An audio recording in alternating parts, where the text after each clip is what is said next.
Bonjour à toutes et à tous, bienvenue à Océanopolis pour ce deuxième jour du colloque national de la décennie pour les sciences océaniques. J'espère que vous avez, pour ceux qui étaient là, passé une bonne soirée hier. Bienvenue aussi à ceux qui nous rejoignent en ligne. On démarre tout de suite ce matin avec une table ronde. Alors, je vais appeler les participants à me rejoindre sur scène. Marine Lemoyle, Gwenna Lervouette, Jean Jalbert, Frédéric Jean et Alain Pibaud. Bonjour à tous. Voilà, installez-vous. Alors ce matin, hier on a parlé des pressions sur le continuum terre-mer. Ce matin, on va parler du continuum terre-mer comme un espace de solution face au changement climatique et à la perte de biodiversité. Je vais prendre le temps de vous présenter les uns après les autres. Marine Lemoyle, vous êtes chargée de projet scientifique à Océanopolis, coordinatrice du programme Objectif Plancton. Gwenna Lervouette, déléguée adjoint Bretagne pour le programme Life Adapto au Conservatoire du Littoral. Jean Jalbert, directeur général de la Tour du Valat, Institut de recherche pour la conservation des zones humides méditerranéennes en Camargue.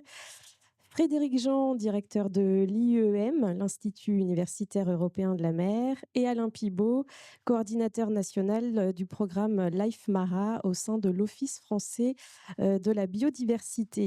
Marine Lemoyle, on va démarrer ce tour de table avec vous. Quand on parle du continuum terre-mer comme espace de solution, eh bien, d'abord, il est nécessaire d'apprendre à mieux le connaître, à en comprendre les impacts et de comprendre et de prévoir les impacts des perturbations anthropiques sur les écosystèmes.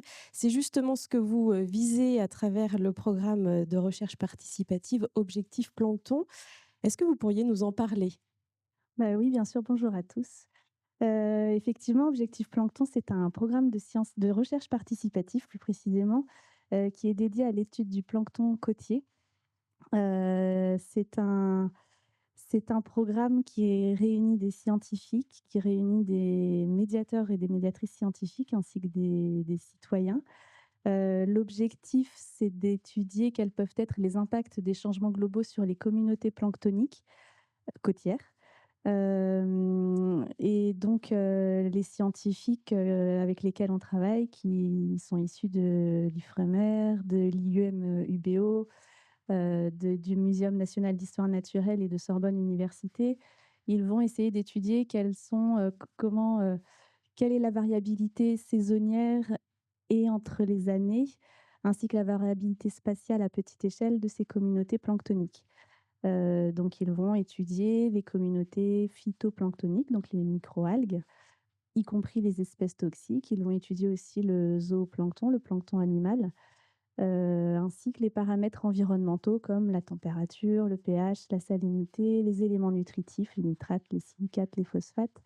Et tous ces éléments vont, leur permettre de déterminer, et de comprendre pourquoi est-ce qu'on retrouve telle espèce à cet endroit précisément dans un prélèvement donné, à tel moment précis de l'année et de la saison, et en fonction des paramètres environnementaux en présence. Sachant que le plancton est un super indicateur de l'état de santé des océans. On va étudier précisément ces écosystèmes, côtiers, en lien avec, donc les littoraux, ce continuum terre-mer. Et hem et voilà, c'est un projet de recherche fondamentale, mais qui sert aussi à la recherche appliquée, ces écosystèmes étant, des espaces, où, pêche, aquaculture, tourisme, toutes les activités, s'y trouvent Donc on a dit que c'était un programme de recherche participatif. Quelle méthode est-ce que vous mettez en œuvre justement pour inclure les citoyens? en fait, donc oui, c'est effectivement un programme de recherche participative. Donc les scientifiques s'intéressent à ces impacts des changements globaux sur les communautés planctoniques. Et pour répondre à leurs problématiques, ils vont essayer d'obtenir ce qu'on appelle une vue synoptique de ces écosystèmes. Donc une vue synoptique, c'est comme si on prenait une photographie à un instant T des communautés planctoniques présentes.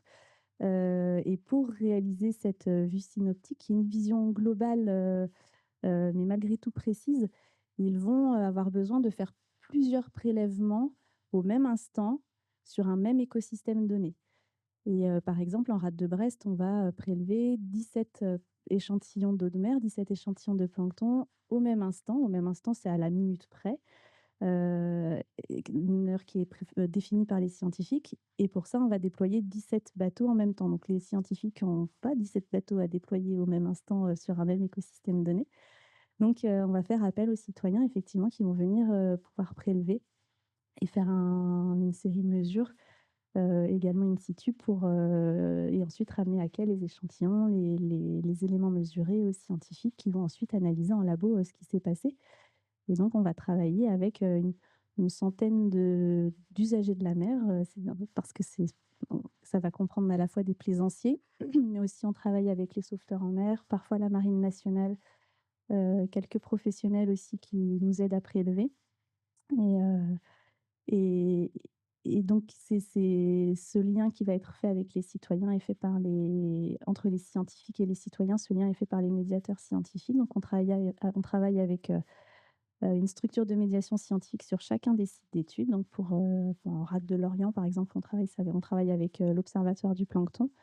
Sur, Concarneau, c'est Explore. Sur, Brest, c'est le service médiation d'Océanopolis. Océanopolis qui coordonne aussi le programme par la direction scientifique. Et voilà, donc tout ce petit monde gravite, cette communauté gravite autour de cette question de recherche. Vraiment le principe objectif plancton, c'est pas de faire des prélèvements pour faire des prélèvements et uniquement pour sensibiliser. C'est vraiment, il y a une réelle question de recherche derrière qui est au centre du programme et ça, c'est important. Et est-ce que ça marche? Est-ce que vous réussissez justement à mobiliser tous ces acteurs? Oui, ça marche, c'est un travail de longue haleine. Le programme, il a débuté en 2014. Au début, pas forcément pour des raisons scientifiques, c'était plus une question effectivement de sensibilisation, mais très rapidement, le programme s'est orienté, parce que les scientifiques se sont dit: «Mais vous avez un super moyen de déployer plusieurs bateaux au même instant. Ça nous intéresse pour répondre à nos problématiques de recherche». Donc on s'est très vite orienté vers, enfin associé à des organismes de chercheurs, et scientifiques pour, orienter Objectif Plancton vers cette recherche participative. Et oui, c'est un travail de relation très important, un travail, qui doit être fait de manière très régulière et depuis maintenant, plusieurs années, 3 fois par an, on a ces prélèvements en avril, en juin, en septembre qui sont faits par cette communauté, une centaine à peu près, hein, d'usagers de la mer qui vont graviter autour du programme et puis les scientifiques qui se mobilisent et qui maintenant s'appuient beaucoup sur l'aide de ces citoyens. Donc oui et puis après en termes de résultats, d'ordre, plus scientifique, il faut savoir qu'on est sur du très long terme. Objectif Plancton, c'est un c'est un réseau d'observation du plancton côtier et comme on travaille sur des choses assez sensibles que sont, les impacts des changements globaux sur les communautés planctoniques, il en a besoin de temps. Donc on s'inscrit sur du très long terme. Il y a une thèse qui a été soutenue cette année d'ailleurs sur, les premières années qui s'appuie sur les premières années d'échantillonnage objectif plancton et c'est une thèse en recherche fondamentale qui démontre d'ailleurs tout l'intérêt scientifique qu'a ce programme et toute la rigueur employée pour le mener. Et on commence, donc il y a une publication aussi là qui vient de sortir. On a quelques résultats, mais pas de là à vous dire, le plancton c'était comme ça et maintenant il est comme ça. On va s'inscrire sur quelques dizaines d'années devant nous encore. On reviendra pour un prochain colloque. Alain Pibaud, on va continuer, avec vous. Le programme Life Mara donc que vous coordonnez, vise la restauration des habitats marins. Même question, parlez-nous de ce programme, quels sont ses objectifs? Bonjour à tous. Alors effectivement, le programme Life Mara est un programme qui est né d'une inquiétude générée par les évaluations de l'état de conservation des habitats marins qui ont été menées, ces évaluations dès 2008, mais confirmées en 2012 en particulier, et évaluations qui étaient assez catastrophiques sur l'état de santé des habitats marins. Et face à ce constat, l'OFB s'est entouré de 13 autres établissements publics, des établissements de recherche comme Ifremer, CNRS, GIS Posidoni, des établissements de gestion, parcs nationaux, parcs naturels régionaux, et puis des établissements peut-être mixtes qui sont entre la recherche appliquée et la gestion, comme la Tour du Valat notamment.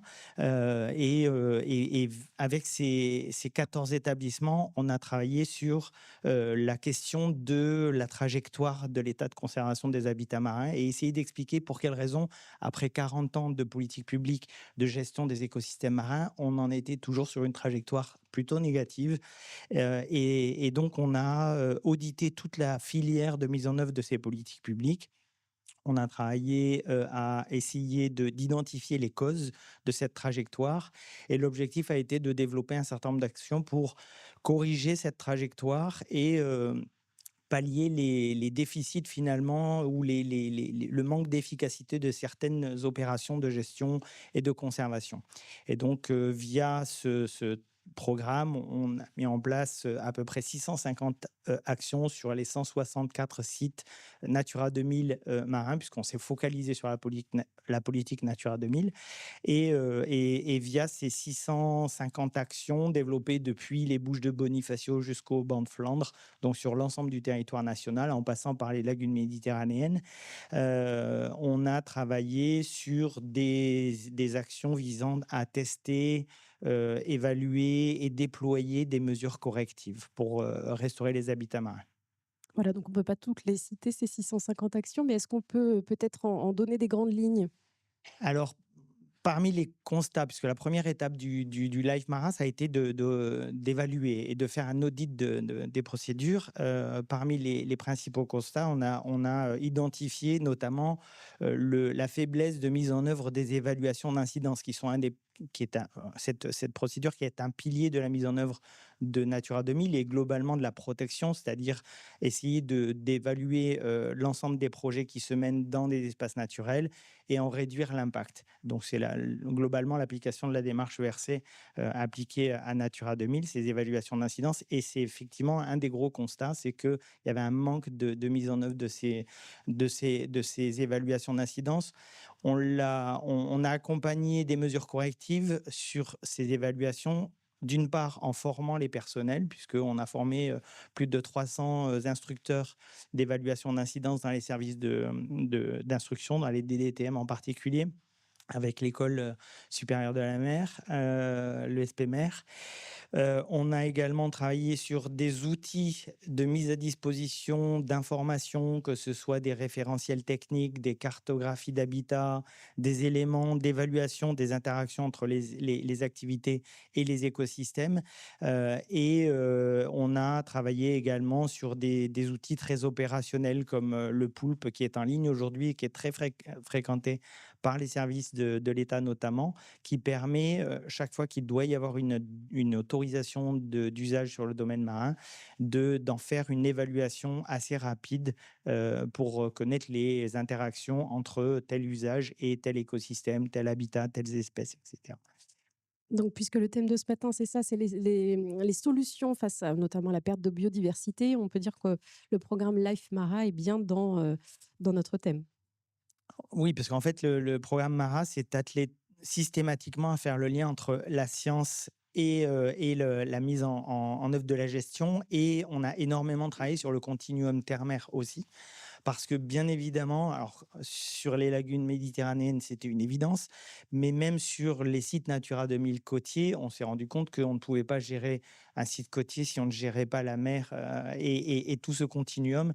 Et une grande partie des actions ont consisté justement à raccrocher ces réflexions entre une administration maritime et une administration terrestre, des gestionnaires terrestres et des gestionnaires marins. Et effectivement, ce lien, il est extrêmement fort, ce qui nous a amené à travailler sur tout un tas d'outils. On va reparler de la Zabri, mais on a travaillé aussi avec l'IUM sur des outils de ce type. Les parcs naturels régionaux, qui sont les trois parcs naturels régionaux qui ont une partie marine en France, sont membres sont des partenaires du Life Mara, justement aussi pour ces raisons-là. C'est qu'on est presque toujours systématiquement sur la nécessité de gérer ce continuum terre-mer. Comme on dit souvent, quand on travaille en mer, 90% des pressions qui s'exercent en mer viennent de la terre. On ne peut pas gérer le milieu marin sans regarder ce qui se passe à terre. Alors, vous avez cité la Zabri, Frédéric Jean, donc la Zabri Zone Atelier Brest-Iroise, qui est un dispositif coordonné par l'IUM et qui comprend notamment justement ces deux programmes, Life Mara et Objectif Plancton. Qu'est-ce que cette Zabri? Alors la Zabri, c'est une zone atelier. Donc, les zones ateliers, c'est un réseau de sites, alors parfois des sites très, très grands, qui sont, labellisés par le CNRS et par un des instituts du CNRS qui est l'INE. L'IUM, l'Institut universitaire européen de la mer. C'est un endroit qui a pour tutelle à la fois l'UBO, l'université, le CNRS avec l'INSU et l'INE, et puis l'IRD. Et la zone atelier, pour nous, quelque part, c'est un peu le reflet de l'ancrage territorial des recherches qui sont menées en pluridisciplinarité à l'IUM. La Zabri, ça comprend alors la zone atelier brest-iroise, pour vous représenter un peu ce que c'est, et ça inclut le continuum terre-mer. C'est à la fois les bassins versants de la rade de Brest, les bassins versants de la baie de Douarnenez, et à peu près en mer, le périmètre du parc naturel marin d'Iroise. Donc une zone très très vaste et qui inclut des écosystèmes côtiers dans lesquels s'opère un certain nombre de pressions, comme tu l'évoquais, un certain nombre de pressions. Donc on s'est inscrit et cette zone atelier nous sert à nous, à la fois à déployer des systèmes d'observation sur le temps long. Ça a été évoqué par exemple avec Objectif Plancton, mais qui est un programme de sciences participatives. Mais il y en a bien d'autres qui portent non seulement sur le plancton, mais ça peut être sur la qualité de l'eau en termes de sels nutritifs, ça peut être la surveillance du plancton par d'autres moyens, ça peut être la surveillance du trait de côte et des dynamiques géomorphologiques. Ça peut être de l'observatoire en sciences humaines et sociales sur les pêches, ça peut être, enfin bref, on déploie là-dedans et on essaye justement d'avoir une approche très pluridisciplinaire de ce qui se passe sur ce continuum terre-mer. Alors pour nous, la Zabri, c'est un endroit important parce que ça permet ça, parce que ça permet d'évaluer les trajectoires des socio-écosystèmes. En Bretagne, on est sur un territoire un peu particulier parce que si vous essayez de regarder, vous regardez ça un peu de satellite, la Bretagne, c'est un endroit où quand une goutte d'eau arrive, elle finit dans les eaux côtières de Bretagne. Il y a peu d'endroits en Europe finalement où vous avez à la fois une entité administrative, un territoire, une péninsule comme ça, où vous avez un accès direct à tout ce qui se passe sur le territoire. En fait, la Bretagne, c'est un espèce de mini-continent où il y a plein d'activités humaines très diversifiées. Non, mais c'est vrai, enfin, je suis pas breton, donc je peux le dire. C'est pas du chauvinisme, mais d'un point de vue purement géographique, si vous regardez comment c'est organisé, c'est vraiment un territoire particulier.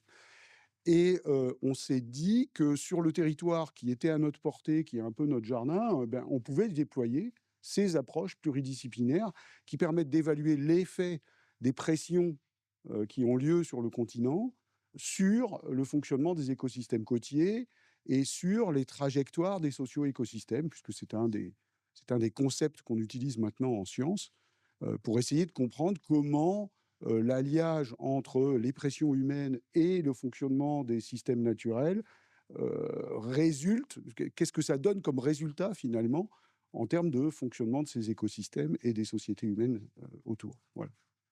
Alors du continent Bretagne, on part en Camargue, avec, vous Jean Jalbert, donc à la Tour du Valat. Forcément la Camargue a un espace particulièrement, sensible et en première ligne face au changement climatique. Alors peut-être avant de parler de ce que vous y expérimentez, pourriez-vous nous parler d'un article que vous avez, publié, récemment, qui décrit, l'avenir des marais côtiers du bassin méditerranéen, un avenir qui est assez sensible et assez menacé. Oui, tout à fait. Bonjour à tous. Oui, donc la Tour du Valat, on est un institut de recherche pour la conservation des zones humides dans le bassin méditerranéen. On est basé en Camargue, mais on travaille dans une trentaine de pays sur le pourtour du bassin. Et donc, on y mène de différentes études. Et récemment, on a sorti un article où on a en fait modélisé à la fois les effets de la hausse du niveau marin, mais aussi des apports sédimentaires sous différents scénarios du GIEC pour voir quel était le sort de ces milieux d'interface, hein, ces marais côtiers. Et la réponse était sans appel, c'est-à-dire que sous un scénario, alors sous différents scénarios, y compris des scénarios médians du GIEC, ça va être compliqué, mais sous un scénario à 8,5, hein, qui est un scénario dit pessimiste, mais qui de plus en plus est une trajectoire réaliste, eh bien 92% des marais côtiers du bassin méditerranéen auront disparu, seront sous l'eau, donc sous la mer, hein, seront des milieux marins à la fin du siècle. Et cet article montre, a analysé d'autre part, quel est l'état de la matrice territoriale, la matrice continentale, la matrice urbaine et agricole en particulier, et est-ce qu'elle permet une migration rétro-littorale naturelle? La réponse est non. On le sait, en Méditerranée notamment, l'aménagement, du fait que c'est une mer avec de très faibles marées, l'aménagement s'est fait au plus près de la mer. Et aujourd'hui, la capacité de recul est à peu près voisine de zéro. C'est-à-dire qu'aujourd'hui, de fait, ces marais côtiers sont considérés comme une variable d'ajustement des politiques d'aménagement du territoire. Et ça ne nous semble pas très prometteur pour l'avenir. Donc voilà, l'enjeu, c'est vraiment de dire comment est-ce qu'on peut faire en sorte qu'on puisse imaginer une autre façon d'aménager le territoire qui soit dynamique, anticipative, et sur cette notion de trajectoire qui a déjà été reprise à plusieurs reprises. Comment est-ce qu'on peut en faire des espaces, à la fois des amortisseurs climatiques, mais en même temps des espaces d'accueil de la biodiversité pour que cette migration à la fois des usages humains, mais aussi des écosystèmes puisse se faire, puisse être anticipée, accompagné, parce que visiblement, naturellement, dans un espace très contraint où les hommes ont gagné ces espaces et n'entendent pas le lâcher comme ça, si on n'accompagne pas, ça ne va pas le faire, quoi. Alors, c'est un peu l'objet de ce que vous expérimentez sur un ancien salin de 6500 hectares qui est propriété du Conservatoire du Littoral et dont vous êtes gestionnaire à la Tour du Valat. Racontez-nous cette expérimentation. Oui, c'est un site, je vois qu'il y a quelques images qui ont défilé. Enfin, c'est un vaste site qui fait environ 6500 hectares. Les salins du Midi possédaient sur le sud-est de la Camargue les salins de Giraud, et 14 000 hectares environ. Et en 2008, entre 2008 et 2012, ils sont cédés pour des raisons à la fois économiques, ils étaient dans une passe économique difficile, mais aussi pour des raisons d'érosion. Ils dépensaient des sommes considérables chaque année pour remettre des cailloux sur les cailloux pour, après chaque tempête, éviter que la mer ne rentre dissoudre leur saumure. Donc à un moment, ils ont dit stop, on arrête, et ils ont vendu au Conservatoire du Littoral 6500 hectares. La question, une fois que le conservateur l'a acquis, c'est qu'est-ce qu'on en fait? Et donc, il y a eu un consortium de gestionnaires. La Tour du Valat en est un des gestionnaires, mais aussi le Parc naturel régional de Camargue et puis la Société nationale de protection de la nature qui gère la grande réserve naturelle de Camargue, qui est mitoyenne de ce site-là. Donc, nous sommes 3 co-gestionnaires. Et avec le conservateur, on s'est dit, qu'est-ce qu'on fait? Est-ce qu'on fait comme les salins, on remet des cailloux sur les cailloux pour essayer de tenir un peu plus longtemps? Il n'y a plus d'enjeux économiques, il y a très peu d'enjeux humains. On n'a pas les moyens puisqu'il y avait une interdiction de produire du sel, donc on ne peut pas générer des revenus. Et on a dit, et en tant qu'écologue, ça nous semble plutôt intéressant de dire, testons justement cette capacité à la fois d'amortissement des effets du changement climatique, mais aussi de restauration de la biodiversité, puisque un salin, par définition, on pompe de l'eau de mer, et là-dedans, on pompe énormément de larves, de poissons, d'invertébrés, etc., mais qui sont voués à une mort à peu près certaine, puisqu'il n'y a aucune échappatoire, hein. Donc, on rentre dans un système fermé, et ces poissons et ces différentes espèces ne peuvent pas boucler leur cycle de vie. Et donc là, en fait, le job était assez simple. On laisse la mer faire le travail, et nous, on observe à peu près, hein. C'est un peu plus compliqué que ça, mais du coup, on a mis pas mal d'équipes, à la fois d'ichtyologues, de botanistes, d'ornithologues, etc., pour suivre tout ça. Et on a suivi à peu près depuis le début des premières brèches. Et à chaque fois que la mer rentrait, eh bien, on regardait un peu comment les choses se passaient.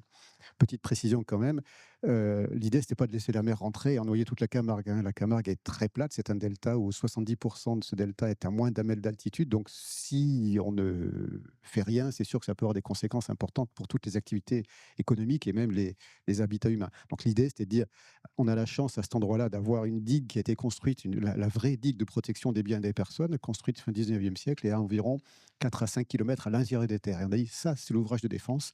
Et au sud de ça, on laisse faire. Et alors, qu'avez-vous observé? Et ben, ce qu'on a observé, c'est que la mer fait bien le job, et mieux que nous. Et donc ça coûte rien, et ça marche. Et notamment, ce qui est assez frappant, c'est que quand les salins ont bâti cette digue pour protéger leur bassin de concentration, c'était fin des années 80. Et à cette époque-là, il y avait environ 300 mètres de plage devant.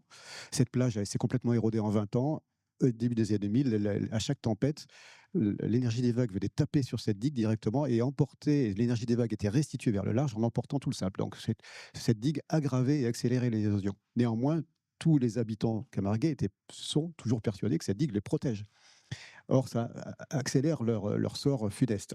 Et donc, mais aujourd'hui, cette digue, en fait, s'est enfoncée à beaucoup d'endroits dans la fosse qui s'est creusée à son pied. Et maintenant, à chaque tempête, les vagues passent par-dessus Et en fait, ce sable se dépose maintenant de l'autre côté. Et ce qu'on voit, c'est qu'on a un cordon littoral qui est en train de se former. Toute cette masse de sable qui partait au large et est perdue à tout jamais, maintenant, elle revient en Camargue et elle fait naturellement ce cordon de sable qui, lui, eh bien, s'adapte à la hausse du niveau marin. À chaque tempête, on en met une couche.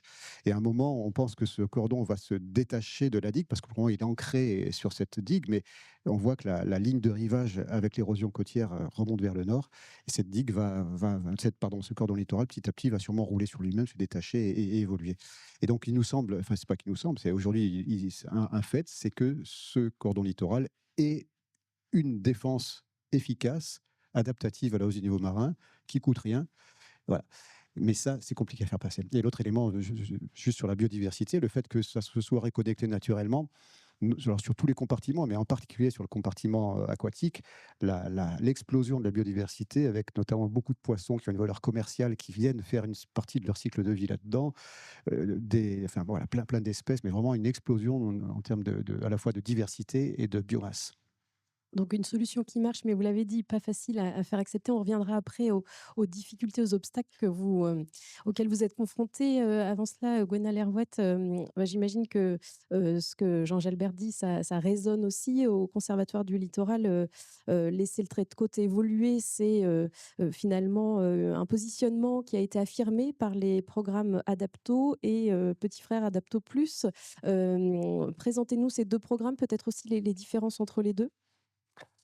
Oui, bonjour à tous et merci d'avoir pensé au Conservatoire et de nous avoir invités sur un colloque qui parle des sciences océaniques. On est très peu en mer, mais comme le disaient tous mes estimés collègues, il y a une interface et le Conservatoire travaille justement sur cette interface pour la rendre la plus, comme le disait Jean à l'instant, la plus perméable et la plus évolutive possible.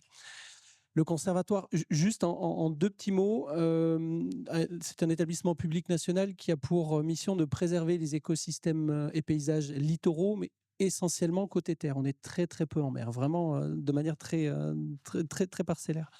Et un des outils, ça a été évoqué pour la Camargue, le conservatoire devient propriétaire. On achète des terrains, privés ou publics d'ailleurs, que l'on rend publics, inaliénables et protégés définitivement. Et cet outil-là est très important pour nous, parce qu'il nous permet, sur les propriétés de l'établissement, qui sont propriétés publiques, donc, il permet à l'établissement de faire un petit peu ce qu'il souhaite, dans le cadre de la loi bien évidemment, dans le cadre de la règle, mais aussi de pouvoir tester, expérimenter. Et comme le conservatoire se positionne d'un point de vue géographique justement sur la zone de mouvement, la zone de mouvement du trait de côte, on peut travailler, on peut prospecter, on peut explorer justement sur quel avenir a ce trait de côte et quel avenir, les collègues en parlaient tout à l'heure, tous les quatre, quel avenir ont les communautés animales, végétales, quel avenir ont les espaces naturels. Et c'est un petit peu ce qui a sous-tendu au programme Adapto, qui se veut un programme, en deux mots, qui se veut un programme exploratoire de recherche sur comment est-ce qu'on peut faire de l'aménagement du territoire en travaillant avec les éléments, avec les espaces naturels et pas contre eux. Et Adapto Plus? Et Adapto Plus, c'est le petit frère en fait qui prend la suite. Adapto, c'était 10 sites, un par délégation sur l'Hexagone et puis sur les délégations outre-mer du conservatoire. Et avec un portage qui était essentiellement porté par le conservatoire, le BRGM. Et là, aujourd'hui, on a augmenté le consortium. Nous ont rejoint le CEREMA, l'ONF et d'autres partenaires, la Banque des territoires notamment aussi. Et l'idée, c'est d'éprouver encore plus la méthode et de faire en sorte qu'elle soit essaimable bien au-delà des propriétés du conservatoire.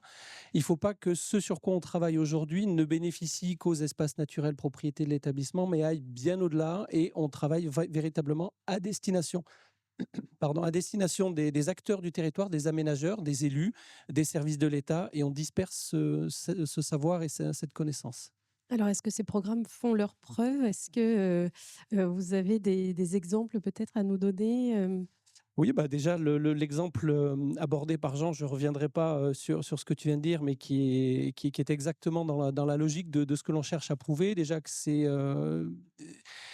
complètement inutile de protéger à grands frais des espaces naturels contre des phénomènes naturels, hein. L'avancée, le recul de la mer restent des phénomènes naturels. Donc c'est déjà à grands frais et puis surtout avec des dispositifs complètement artificiels. Et là, on va plutôt essayer de travailler sur les services rendus par la nature. Jean en parlait à l'instant, le fait de chercher à protéger par des pierres, des pierres, des pierres, ça ne fonctionne pas au bout d'un certain temps. La nature est toujours beaucoup plus forte. Alors en Bretagne, on a un peu de marée, hein, comparé à la Méditerranée. Elle vient frapper, on voit d'ailleurs les images juste derrière. Là, on est sur un secteur dans le nord Bretagne et la brèche là, qui va apparaître sur la photo d'après, c'est une digue du 19e, oui, c'est ça, 19e siècle. Tous les jours, la marée vient frapper 2 fois à la porte et au bout d'un moment, la digue artificielle, par définition, finit par céder. Et comment on fait pour travailler avec les territoires, les propriétaires des enjeux socio-économiques, les agriculteurs, il y a des routes, il y a des maisons, etc. Comment est-ce qu'on fait pour travailler avec eux pour faire de la recomposition spatiale, c'est-à-dire déplacer ces enjeux, les maintenir, mais les maintenir de manière différente? Voilà, justement, on va y venir à ce travail avec les habitants et aussi les activités économiques. Peut-être une réaction des uns et des autres. Jean Jalbert disait tout à l'heure le continuum terre-mer comme amortisseur climatique. Est-ce que c'est un terme qui résonne pour les uns et les autres? Oui, Frédéric Jean?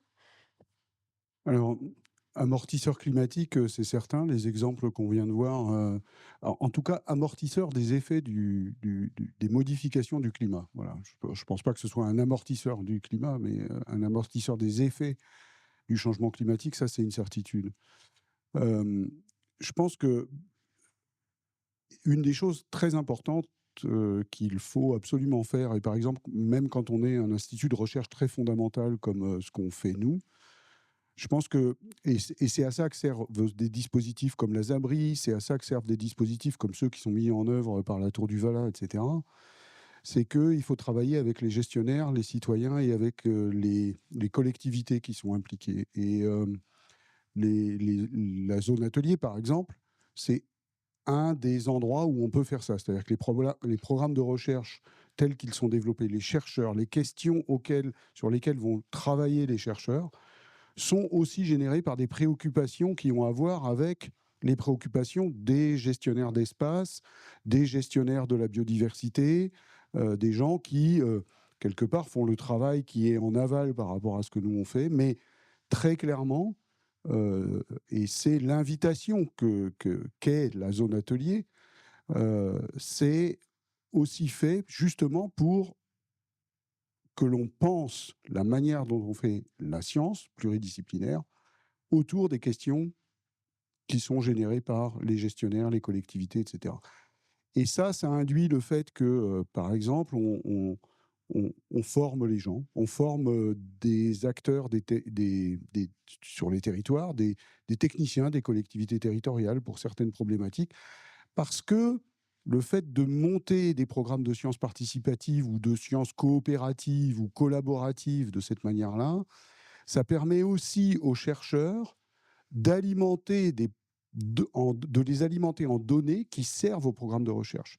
Et je pense que les espaces littoraux sont justement, et ce continuum terre-mer, sont justement des endroits où il est assez simple, au regard des pressions que tu évoquais tout à l'heure, quand on est un océanographe, on a toujours des difficultés à faire remonter les océanographes dans les estuaires et sur les bassins versants.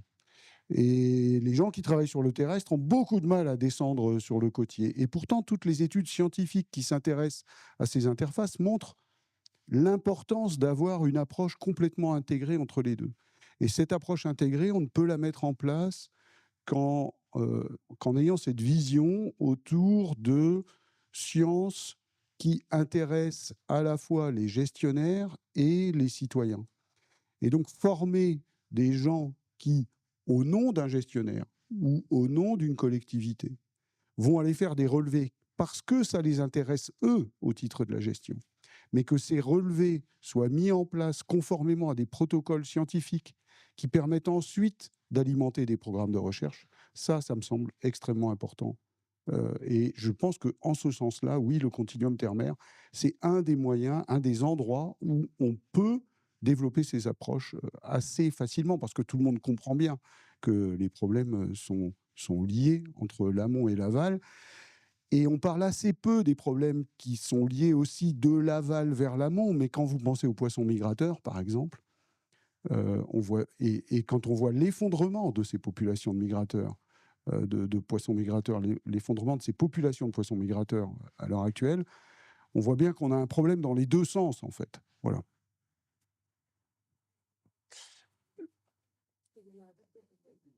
Oui, merci. Juste pour faire écho à ce que vient de dire Frédéric, l'un des indicateurs de réussite des programmes que porte le conservatoire, on peut les mesurer de diverses manières. On peut les mesurer en termes de quantité ou de qualité de la biodiversité, de maintien ou de recouvrement de certains paysages, etc. Ça, ce sont des facteurs assez objectifs et qui sont scientifiquement réglés. On a d'ailleurs développé avec le MNHN, le muséum, un indicateur littoral de la qualité environnementale, justement sur ces changements, avant, pendant, après le changement, le retour de la mer, le retour à la mer de certains habitats qui avaient été anciennement gagnés sur la mer. Mais juste pour dire qu'il y a un autre indicateur que nous, on attendait de manière très impatiente, c'était de voir à quel point les territoires, et en ça je fais écho à ce que tu dis, à quel point les territoires, à quel point les aménageurs de ces territoires littoraux s'approprient ces outils. Et nous, quand on voit les élus locaux qui représentent la population locale prendre en compte tout ce que l'on aura, c'est même pas ce qu'on leur a dit, c'est les portes qu'on a indiquées. La porte est là, allez-y, mesdames, messieurs les élus, ouvrez-les, regardez ce qu'il y a derrière, travaillez avec. Et quand on voit qu'aujourd'hui, les programmes dont je parlais rapidement tout à l'heure sont portés directement par les élus, ils n'ont plus le même nom. Ça s'appelle plus Adapto ou Adapto Plus. C'est juste que les élus se sont complètement appropriés ces outils-là. Et moi, je dirais que l'avenir est là pour l'aménagement du territoire et l'adaptation nécessaire de ces territoires littoraux. Alors Jean Jalbert, peut-être expliquez-nous en Camargue comment sont perçus et reçus, ce que vous nous expliquiez tout à l'heure, cette expérimentation. C'est pas si simple. Oui, la réponse est mal. Mais oui, parce que bien sûr, hein, c'est la remise en cause de beaucoup de choses et des choses très fondamentales. Et donc, j'ai appris enfin, je n'en doutais pas, mais hier, il y a eu une table ronde qui parlait de ces aspects-là. Donc, je regrette de n'y avoir pas assisté, mais on est vraiment au cœur de cela, hein. Si on aborde cette notion de l'évolution des espaces côtiers juste avec une approche technique, il vaut mieux pas y aller, hein. On va avoir des soucis. Donc, bien sûr, la dimension humaine, anthropologique même, est absolument critique. En Camargue, on a essayé de le prendre en compte, mais visiblement, on s'y est mal pris. On l'a sûrement pas assez pris en compte. Et donc, la réaction a été assez forte, assez violente, d'autant que notre expérimentation est arrivée en même temps que les premiers effets du changement climatique tangible se sont fait connaître. On a connu notamment entre 2019 et 2023 5 années consécutives extrêmement sèches où le sel est réapparu partout. Et donc, nous, de laisser rentrer la mer, c'est-à-dire qu'on voulait accélérer la mort de la Camargue et des Camarguais. Donc, ça a été quelque chose d'assez violent sur lequel beaucoup d'acteurs, notamment socio-économiques et donc politiques, par voie de conséquence, ont rejeté totalement cette solution-là. Bien que, encore une fois, ça fait maintenant, depuis 2012, je crois, ça fait 13 ans que ça marche, il n'y a pas eu le moindre dommage sur un bien, une personne, une activité humaine, hein. Et en revanche, on voit que la biodiversité, on voit que ce cordon littoral, on voit tout ça. Donc, si vous voulez, les faits physiques, tangibles, démontrent que ça marche. En tout cas, jusque-là, ça marche. Ne montrent aucun risque avéré pour les populations ou pour leurs biens. Néanmoins, la perception est extrêmement négative. Et donc assez violente même, hein. Voilà, il a fallu qu'on fasse 3 pas en arrière, qu'on arrête de communiquer dessus, parce qu'en même temps, c'est quelque chose, à chaque COP du climat ou autre, les médias venaient remettre une couche en disant: «La nature reprend ses droits». Et pour un Camarguais, dire que la nature reprend ses droits, c'est on le tue lui et on tue tous ses ancêtres, hein, parce qu'ils se sont battus pendant des années pour lutter contre la nature, contre le fleuve, contre la mer, et ils ont estimé qu'ils ont gagné la partie fin 19e siècle, qu'on a pu endiguer la Camargue sous toutes ses faces. Et c'est ça qui a été en fait le départ de leur prospérité, qu'ils vivent comme une stabilité qui n'est non négociable. La Camargue est vécue comme la Beauce. C'est une plaine agricole et on doit continuer comme une plaine agricole quoi qu'il passe. Et donc voilà, le fait de dire, les gars, ça va pas le faire, il va falloir penser à autre chose, rien que ça, c'est une agression et c'est quelque chose qui ne peut pas passer. Donc voilà, on est dans une phase où on essaye de faire 3 pas en arrière et reprendre en bilatéral. On arrête de faire des choses dans la presse ou des choses comme ça, parce qu'on sait que ça on remet une pièce dans la machine, mais au contraire de repartir dans des relations beaucoup plus, en bilatéral, essayer de convaincre, de trouver des appuis pour petit à petit que les que les esprits changent. Et ce concept d'amortisseur climatique, c'est vrai qu'il est inexact factuellement, mais néanmoins, je pense que c'est important d'avoir quelques concepts qui parlent. C'est bien un amortisseur des effets du changement climatique, mais voilà, il me semble que ce concept, ou un autre concept qui, moi, me tient à cœur, je suis également vice-président du Conservatoire du littoral, et ce concept de bande des 100 ans me semble assez porteur, hein. Vous savez que la loi littorale a consacré la bande des 100 mètres, où il est interdit de construire dans cette bande des 100 mètres, et moi, il me semble qu'on devrait promouvoir ce concept de bande des 100 ans, qui est un concept flou, hein, mais qui dit que il y a plein d'espaces sur le littoral où dans les 100 ans, les choses vont bouger, on le voit. Et donc, il faudrait qu'on arrive à chaque fois qu'on a des zones basses ou des zones sur lesquelles le littoral devrait bouger, qu'on prenne une grande enveloppe qui prenne tout ce que les scénarios du GIEC les pires disent, voilà, la mer pourrait avoir une influence jusque-là. On prend cette enveloppe et dans cette enveloppe, on met tous les acteurs autour de la table et on imagine une autre façon d'aménager le territoire qui soit anticipatrice, qui soit dynamique, qui permette justement d'accompagner, d'anticiper cette migration rétro-littorale des activités et des écosystèmes.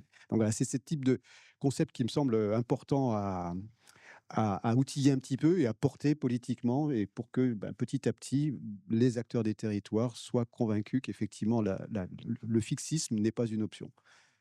Ça demande du temps et de l'accompagnement. Alain Pibault, est-ce que ces propos, résonnent? Vous, en ce moment, menez une réflexion avec notamment les conchyliculteurs sur, un projet de mise en flottaison de leur parc. Comment est-ce que vous, travaillez avec eux? Alors oui, ça fait forcément écho. On travaille avec tous les acteurs et je voudrais quand même revenir sur la nécessité de travailler en sociologie, en anthropologie. C'est un des constats qu'on a eu dans le cadre du Life Mara, c'est que si on est passé à côté de quelque chose sur la conservation de la nature depuis 30 ans, 40 ans, c'est sans doute les sciences sociales, les sciences humaines. Et on se rend compte aujourd'hui on ne peut pas mettre en place une politique de gestion du territoire sans les humains, sans les activités. Et on a mené quelques expérimentations qui sont intéressantes, qui ne sont pas particulièrement novatrices, mais on a mené sur certains territoires des ateliers parallèles entre la méthode traditionnelle, très technique, très technocratique de mettre en place des mesures de gestion et une méthode plus ouverte aux sciences humaines. Et on s'est rendu compte que les ateliers sur lesquels on était en fonctionnement très participatif, où on laissait les acteurs proposer leurs propres solutions, allaient en fait plus loin que les ateliers sur lesquels on avait proposé les solutions techniquement optimales.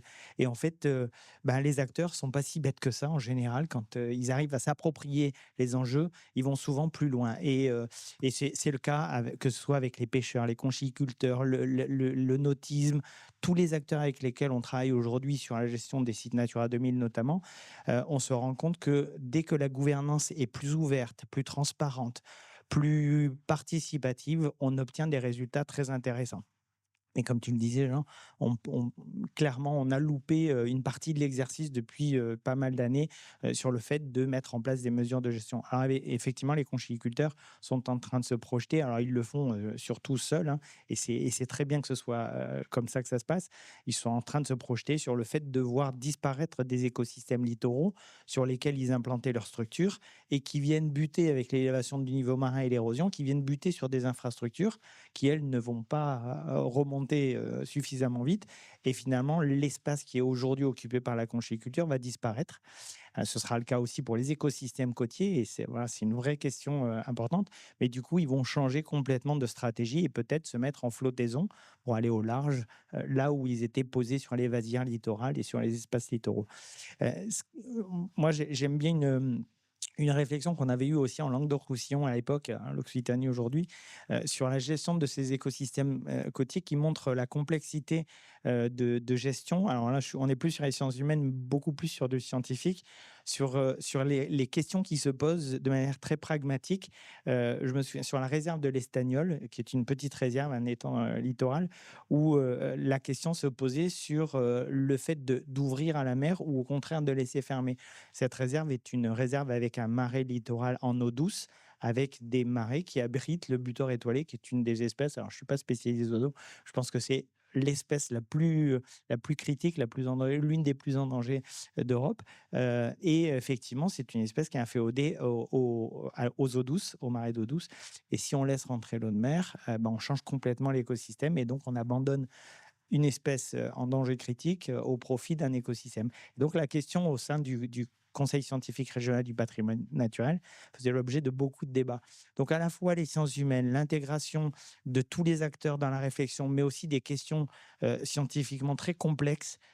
Quel est l'équilibre? Comment on gère cet équilibre terre-mer? Comment on laisse faire la nature? Et dans certains cas, comment on l'accompagne pour des cas particuliers? Ce sont des questions vraiment très importantes. Mais bien évidemment, l'intégration de tous les acteurs dans le débat dès le départ est essentielle. Et quand il y a des enjeux économiques, la conchyliculture ou autre, est-ce que c'est justement un accélérateur aussi, d'action, d'engagement face à cette perte de biodiversité, face au changement?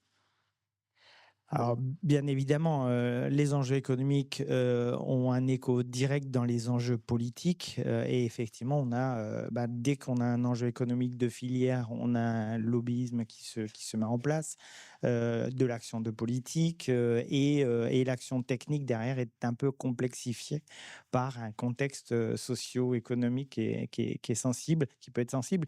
Mais pour autant, il faut remonter, à l'origine. Je vais être très transparent. Aujourd'hui, par exemple, on a des réflexions, que ce soit avec la pêche ou à la conchyliculture, sur des enjeux très, très pragmatiques d'économie au quotidien.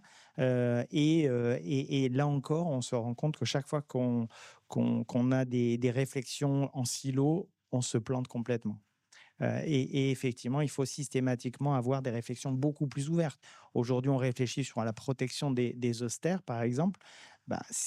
Tant qu'on reste sur une réflexion qui est scientifique d'un côté, technico-administrative de l'autre et économique de l'autre par les conchyliculteurs, on ne peut pas sortir de l'ornière.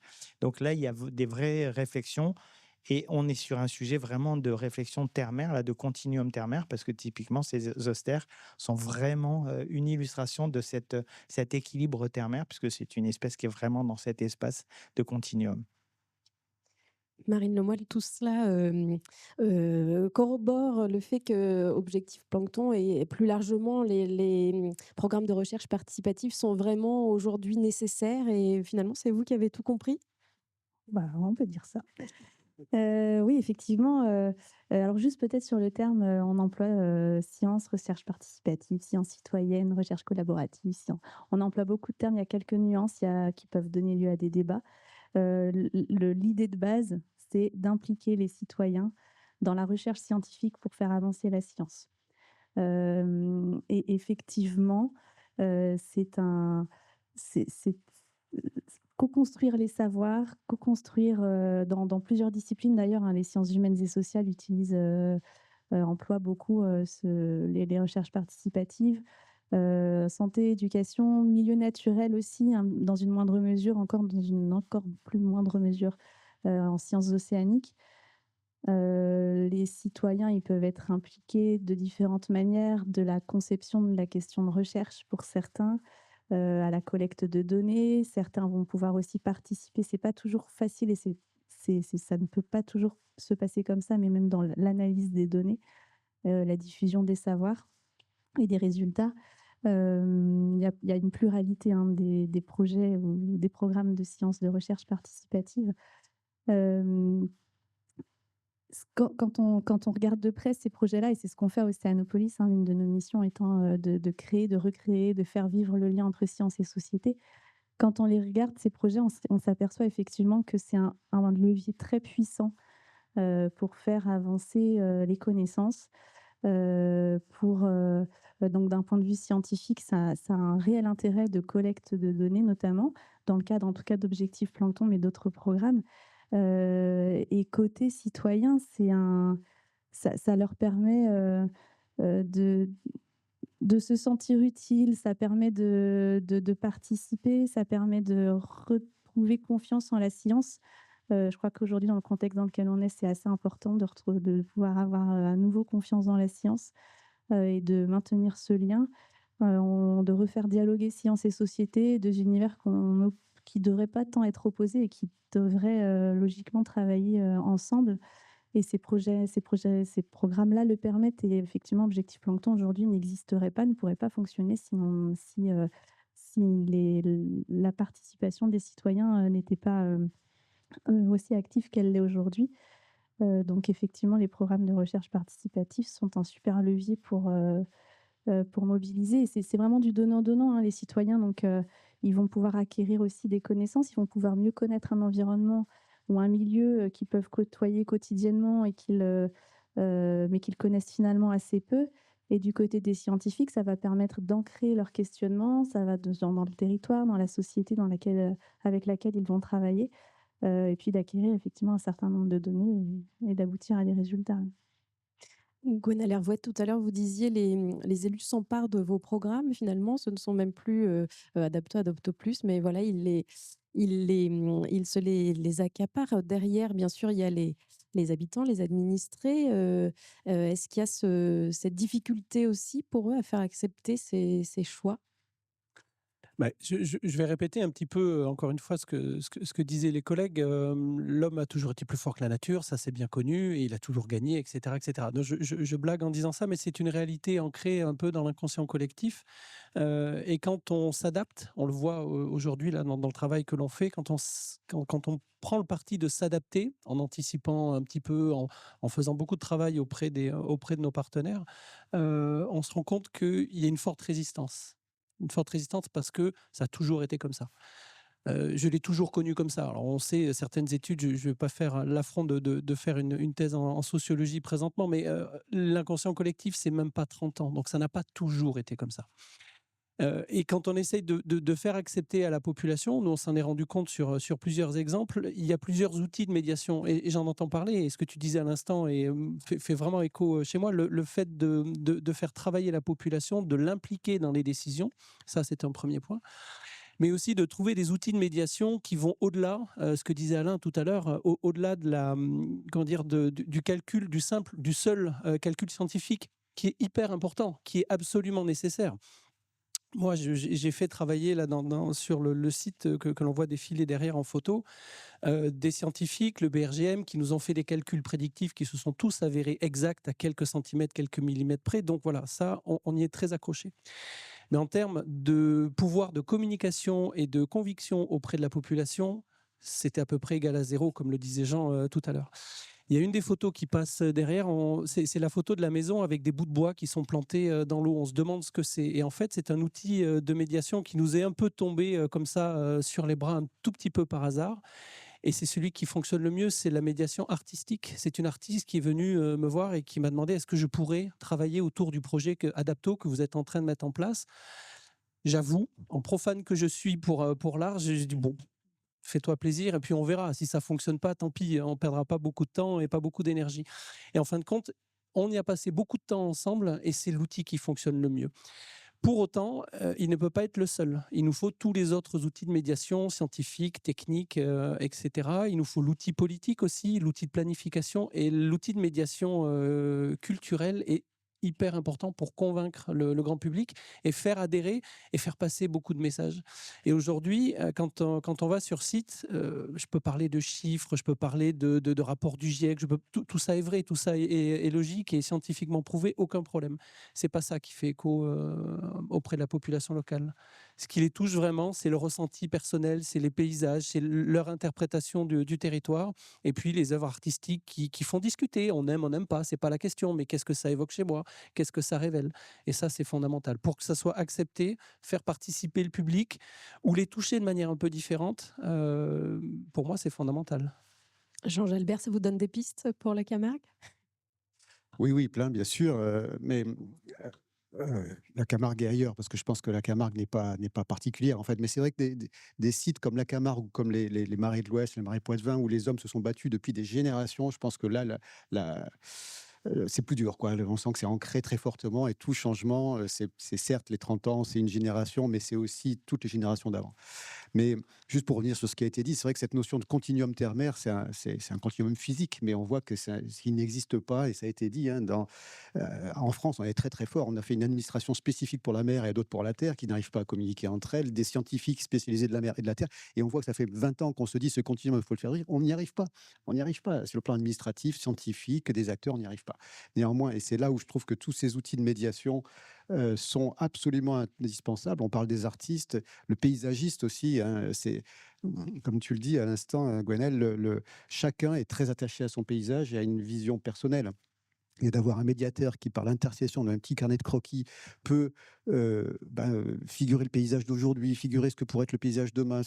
Eh bien, on arrive à débloquer des situations qui sont complètement sclérosées, sur lesquelles n'importe quel apport viendrait remettre le feu aux poudres. Ben là, voilà, par l'intercession d'un artiste ou d'un paysagiste, on arrive à mettre du lien, de l'huile dans les rouages, pour qu'effectivement ces silos puissent se comprendre sur une base qui est sensible. Et c'est là où je pense qu'il faut, nous, scientifiques, il faut qu'on soit très modeste. Et souvent, ça a été dit, hein, les projections sont exactes, de plus en plus exactes. Néanmoins, on voit qu'on n'arrive pas à emporter l'adhésion avec ça. Donc, il faut utiliser ça comme une base de connaissances communes, mais il faut vraiment utiliser la médiation et des outils qui sont dans les sciences humaines, dans le domaine artistique, toucher le sensible vraiment. Et c'est là qu'on pourra activer des leviers que nous, en tant que scientifiques, on est incapable d'activer. Je me tourne vers vous dans la salle. Est-ce que, je vois déjà une main qui se lève, impatiente d'intervenir. Merci Céline, je me présente Catherine Jandel, je vais faire table ronde, je crois que c'est la prochaine, et je m'occupe du grec Occitanie. En fait, je suis la toute jeune coprésidente, toute récente du moins, coprésidente du grec Occitanie. Et j'ai une question pour la Camargue, parce que il y a un ressenti qui est un effet de la montée du niveau de la mer, qui est de saliniser les champs, les eaux d'irrigation, etc. Et c'est extrêmement ressenti en Camargue. Et donc, est-ce que ça n'aide pas à prendre conscience que la lutte contre l'élément naturel qu'est la montée du niveau de la mer n'est pas quelque chose que les paysans, les agriculteurs, enfin tous les éleveurs de la Camargue ressentent déjà, sous la forme de ne pas pouvoir irriguer autant qu'ils pouvaient irriguer, etc., puisque la nappe phréatique se contamine. Donc, le constat de la salinisation est fait, effectivement, est partagé, notamment, je vous dis, on a eu ces 5 années consécutives de sécheresse très fortes, et en 2021, notamment, sur la Camargue gardoise, le vignoble des Sables, qui est un vignoble assez réputé, pas très qualitatif, mais très réputé, eh bien, 20% du vignoble est mort en l'espace de quelques mois. Nous-mêmes, nous faisons du vin, et ben pareil. Et pourtant, on a planté des cépages soi-disant adaptés au changement climatique, des cépages beaucoup plus méditerranéens, méridionaux, de Sicile, etc., du Portugal. Pareil, 20% de notre vignoble est mort. Donc oui, la perception de la salinisation comme un phénomène réel est là. Néanmoins, le problème, c'est ensuite qu'est-ce qu'on en déduit. Et justement, ce qui a été mis sur le devant et qui était infondé, mais néanmoins qui a été une vague sur laquelle on n'a pas pu lutter, c'est les gestionnaires d'espaces naturels, en laissant rentrer la mer, sont responsables de la salinisation. Le vignoble, mais je sais bien, bien sûr. Alors on leur explique. Et là, notamment, les vignes dont on parle, elles sont à 15 km en arrière littoral, et elles sont à 50 km de là où on a laissé rentrer la mer, hein. Donc, je veux dire, la relation de cause à effet est inexistante. Néanmoins, c'est un discours qui est tellement prégnant que, et donc voilà, c'est à la fois les gestionnaires d'espaces naturels qui laissent rentrer la mer, c'est les gestionnaires d'espaces naturels qui ne gèrent pas les outils hydrauliques que les anciens avaient mis en place, etc., etc. Donc ça a été au contraire une couche supplémentaire pour nous accuser de tous les maux de la terre. Donc on essaye encore une fois de reprendre les choses de façon raisonnée, et on arrête les grandes réunions, parce que là on ne maîtrise plus rien, et au contraire c'est une espèce d'emballement, et c'est là où donc c'est vraiment un travail bilatéral d'explicitation. Et encore une fois, je pense et avec des artistes. En ce moment, d'ailleurs, il y a, enfin, le vendredi, le 28, c'est quand? C'est, oui, ce vendredi, a lieu le faux procès du sel. Et ça, c'est justement, c'est une médiation, alors artistico, sociolo, etc., mais qui est très intéressante, où donc le sel est accusé, et donc il y a tout un tribunal qui se met en place pour justement, et avec des témoins, et les témoins, c'est à la fois les acteurs économiques, c'est les espaces naturels. Et je pense que c'est le type d'événements, d'éléments qui doivent pouvoir débloquer quelque chose. Alors, on va voir, hein, ce qui va se passer. C'est pas joué, hein, on va voir, ça se passe ce vendredi. Mais voilà, c'est ce type de mécanisme qui me semble très prometteur, dans la mesure où nous, avec notre approche technique et scientifique, on voit qu'on ne fait que remettre des pièces dans la machine à chaque fois, et la machine à claque. Y a-t-il une autre question dans la salle? Oui. Merci beaucoup, Barbara Leroy du CEREMA. 2 réactions sur les Les communications des intervenants, pardon, s'agissant de l'intervention de Gwenna Larouette sur, Adapto Plus et c'est voilà, ce beau programme qui vise à développer des solutions douces, pour gérer le littoral. Gwenna l'a dit, c'est l'intérêt, c'est de développer la technique, mais c'est surtout derrière que les collectivités, que les aménageurs puissent s'approprier la démarche et sur ce programme, Adapto Plus, donc la mise en œuvre de Adapto, 1er programme, il y a un appel à manifestation d'intérêt qui va avoir lieu en 2026, puisqu'aujourd'hui les solutions sont développées sur les terrains du conservatoire et de l'ONF. Donc c'est déjà difficile de mettre en œuvre, Gwenna l'a dit, ces solutions sur des terrains qui ont une propriété ONF et conservatoire et qui ont une gouvernance qui est assez simplifiée en fin de compte par rapport à des terrains de collectivité. Mais l'AMI 2026 a pour objectif de déployer la démarche sur 10 nouveaux territoires qui sont des territoires appartenant à des collectivités et donc pas nécessairement sur des terrains naturels ou agricoles, mais sur, je vais dire entre guillemets, sur des vrais territoires. Donc ça peut être voilà, une belle opportunité pour les élus de se lancer dans l'aventure. Et puis ma deuxième réaction, c'était sur l'intervention de Jean Jalbert qui appelait de ses voeux d'avoir, voilà, on a aujourd'hui sanctuarisé la bande des 100 mètres et de se dire qu'est-ce qu'on pourrait faire pour sensibiliser sur la bande des 100 ans en fin de compte, puisque vous le dites, le fixisme n'est pas une option. Aujourd'hui, alors c'est beaucoup moins appétant et moins poétique que des outils artistiques que vous évoquiez, mais il y a un cadre réglementaire qui existe pour mettre en œuvre une sensibilisation sur cette bande des 100 ans. La loi climat et résilience demande aux collectivités de faire des cartes locales d'exposition au recul du trait de côte aux horizons 30 et 100 ans. Et cette même loi climat et résilience prévoit que dans la bande des 100 ans, les constructions sont permises, mais avec une destruction qui sera envisagée quand il y a un risque pour les constructions dans un délai de 3 ans. Et bon, ça permet d'une part d'avoir une vraie sensibilisation, mais ça touche aussi au porte-monnaie, puisque la loi prévoit que les montants nécessaires à la déconstruction et à la renaturation soient consignés à la Banque des Territoires, enfin la Caisse des dépôts en l'occurrence. Est-ce que vous voulez réagir à ce commentaire, l'un ou l'autre? Non? Peut-être pas là où on m'entend, mais sur le Life Adapto Plus, parce qu'on en a aussi partenaire. C'est vrai que c'est important ce que vous avez dit, enfin, de relever cet appel à manifestation d'intérêt qui sera en juillet prochain, si je ne m'abuse. Hein. Parce que là, jusqu'à présent, c'était des sites du conservatoire sur lesquels étaient appliquées ces solutions. Et là, l'idée, c'est de dire maintenant, à vous de jouer. Si vous, gestionnaire de collectivité, pensez qu'il y a un intérêt à le faire sur vos sites, voilà, candidater. Et ça, je trouve que c'est puissant. Et c'est justement tout le bénéfice de ces projets Life, que ce soit le Life Mara ou le Life Adapto Plus. C'est voilà, penser un peu en dehors de la boîte et tester, mettre en œuvre. Et c'était tout le bénéfice de Life Adapto. Et maintenant, l'Adapto Plus, on raffine quelques approches et méthodologies sur les premiers 6 mois. Et derrière, on engage ça à une autre échelle et on fait en sorte que des collectivités puissent s'engager là-dessus. Donc oui, ça me semble tout à fait puissant. Et oui, bien sûr, la loi climat et résilience a commencé à donner corps à ça et c'est important, effectivement. Cette cartographie à 30 ans et 100 ans, c'est une avancée majeure. Néanmoins, ce concept de bande des 100 ans, c'est 100 ans, c'est-à-dire c'est une limite glissante, quoi. Là, on est à 2030 et 2100. 2100, c'est dans 75 ans. Et il nous semble, alors bien sûr, c'est très difficile à figer dans un cadre administratif ou technique parce que c'est quelque chose de mouvant. Mais il me semble que pour faire bouger les esprits, et c'est là où je ne suis pas sûr que ça puisse avoir une application concrète, mais en tout cas, de dire, voilà, on est dans un monde qui va bouger de façon perpétuelle et même probablement de façon exponentielle. Il faut qu'on soit toujours dans un mode de pensée où cette enveloppe à laquelle on va réfléchir va bouger au fil du temps, va migrer vers le nord, vers l'intérieur des terres, pardon.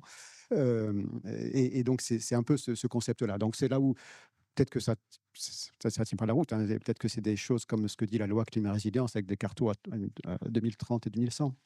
Mais en tout cas, il me semble qu'il faut un espace de discussion qui soit pas trop figé et qui permette vraiment de croiser tous les regards d'aménageurs, d'artistes, de scientifiques pour justement imaginer des solutions dans un horizon qui nous échappe. Catherine Jourdain. Ah oui, pardon. Juste pour faire écho à ce que vous disiez à l'instant, l'appel à manifestation d'intérêt, ne le cherchez pas, il n'est pas encore sorti. On y travaille demain et après-demain de manière très concrète. Et oui, il va sortir d'ici 5 à 6 mois. Moi, ce que je retiens de cet appel à manifestation d'intérêt en est comment dire, la fleur. Mais ce que je retiens de tout l'ensemble qui est en dessous, c'est ce qu'on dit depuis un peu plus d'une heure, tous les 5, tous les 6, c'est que quels que soient les acteurs, qu'ils soient universitaires, qu'ils soient gestionnaires, qu'ils soient établissements publics ou chercheurs, peu importe, on ne peut pas travailler tout seul. Et que si chacun travaille dans son camp, on n'arrivera jamais à rien. On aura tous raison. On a chacun raison dans nos disciplines. Mais l'important est de travailler vraiment en transversalité, en se tenant la main et en partageant le plus possible. Et le fait de disperser les outils qui fonctionnent, de disperser les bonnes idées auprès des acteurs de territoire, pour moi, c'est encore une fois, je me répète par rapport à ce que je disais tout à l'heure, mais c'est une des clés. Et juste un petit, une petite incidente. J'ai aussi souvent parlé de territoire et il y a un chercheur avec lequel je travaille sur le site dont il est question ici pour nous, qui me dit qu'il faut arrêter de parler de territoire quand on parle continuum terre-mer, on va peut-être plutôt parler de méritoire finalement. Et la bande des 100 ans, ça se rejoint, c'est la future mer en fait, cette bande des 100 ans. Et voilà, c'était un tout petit clin d'œil sémantique, mais pour moi ça compte beaucoup ce mot de méritoire. Les mots sont importants. Pardon, je voudrais rebondir là-dessus parce que la bande des 100 ans, pourquoi on ne fait pas aussi la bande des 100 ans en arrière pour tuer la notion, faire bouger la notion de « Ah, c'était comme ça et ça ne peut pas changer ». Quand on connaît... Alors, moi, j'ai grandi sur la côte nord de la Bretagne, j'ai navigué sur la côte nord de la Bretagne et j'ai débarqué pour des raisons professionnelles dans la région Occitanie. Et un jour, j'ai découvert les maisons sur la plage, sur le golfe du Lion, en travaillant comme océanographe sur la montée du niveau de la mer, entre autres. Et donc, j'ai eu un choc absolument terrible parce qu'il y a énormément de constructions. Pour les gens qui... Je ne sais pas si vous connaissez dans la salle, mais c'est inimaginable, en fait. Et donc, mais sauf que c'est extrêmement récent. Ça n'a pas 100 ans. Et je pense que si on avait l'outil de 100 ans en arrière et de montrer que, à part pour la Camargue ou des endroits où le marais Poitevin qui sont vraiment historiquement, sont des polders, qui ont été gagnés, etc. Mais toutes les autres régions, c'est l'hypertourisme de la poste. C'est même 50 ans en arrière qu'on pourrait faire parce qu'il y a beaucoup, beaucoup d'endroits. Ça fait que 50 ou 60 ans que ça a été envahi et réellement envahi par des humains qui pensent que ça sera toujours comme ça et malheureusement, ça ne le sera pas. Mais pour se rendre compte que ça bouge tout le temps et y compris à cause de nous. Et je me demande si on ne pourrait pas associer les deux, les 100 ans futurs aux 100 ans derrière pour aider à la mobilité. Ouais, et alors c'est marrant que tu dises ça parce que justement les cadres un peu dans lesquels on essaye d'avoir une approche en tant que scientifique, une base de recherche, quoi. On a maintenant des programmes qui font de l'archéologie littorale, on appelle ça l'archéologie littorale. Donc c'est pas de l'archéologie sous-marine, ou pas tout à fait. En tout cas, ça pourrait le devenir très rapidement. Et ça s'intéresse à la fois au temps long, donc on peut remonter jusqu'à la frontière paléolithique, néolithique, mais aussi on peut remonter, et on essaye de faire ça à l'IUM en interdisciplinarité, mais on peut remonter à des époques beaucoup plus récentes. Et là, c'est très drôle. Moi, j'ai découvert quelque chose très récemment. C'est qu'il y a un cadastre qui existait et qui a été abandonné il n'y a pas très, très longtemps. Je ne pourrais pas vous dire exactement. Mais il y avait un cadastre sur les plages de la côte nord, de Ploudalmaison. Parce que c'était des prairies salines qui étaient utilisées en été. Elles appartenaient à des paysans. Mais l'abandon date de la fin du 19e, pas avant. Donc, c'est très récent, en fait. Et on n'a absolument pas la mémoire de ce genre de choses. Et je crois que, justement, travailler, je crois que tu as parfaitement raison, Catherine, c'est que travailler sur ces approches qui permettent de remettre en perspective, je pense à ce que tu disais sur la Camargue, mais je sais qu'en Camargue, c'est un peu plus compliqué parce que les enjeux humains, enfin en tout cas les enjeux symboliques, sont très très forts. Mais on voit bien que cette mise en perspective du ça a toujours été comme ça compte énormément dans la manière dont on va pouvoir approcher, changer le sentiment qu'ont les populations de cette dépossession par la mer, de cette dépossession du paysage où ils ont toujours été depuis qu'ils sont petits, etc. Je crois que c'est extrêmement important d'avoir ces analyses rétrospectives, en fait. Je pense qu'on a vraiment besoin aussi de mettre en valeur ces travaux qui mettent ça en évidence, en fait. Enfin, ça vous saute au visage, en fait, quand vous le savez. C'est incroyable.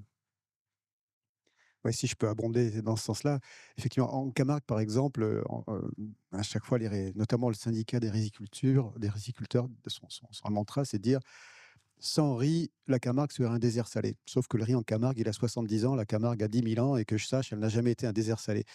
Mais néanmoins, et cette affirmation ne trouve aucune opposition. Et c'est vrai que nous-mêmes, scientifiques, on est désarmés parce qu'en fait, le corpus de connaissances factuelles sur quels étaient l'état des paysages, des espèces, des cortèges, des écosystèmes est assez mauvais, quoi, hein. Donc on n'a pas une image assez forte et pour mettre comme ça sur la table et dire, bah, les gars, ça y est, le riz est très bien, mais il y avait autre chose avant. En revanche, il y a, ce qui est fascinant, c'est qu'on a plein de cartographies de la Camargue, enfin d'ailleurs tous les espaces.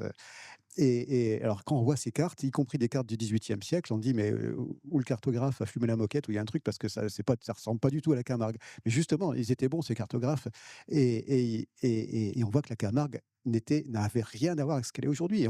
Et du coup, ça nous remémore que non, c'est pas juste un truc entre trois digues, c'est un espace mouvant qui a toujours été extrêmement mouvant et dynamique, et c'est le propre des deltas, c'est l'impermanence des choses.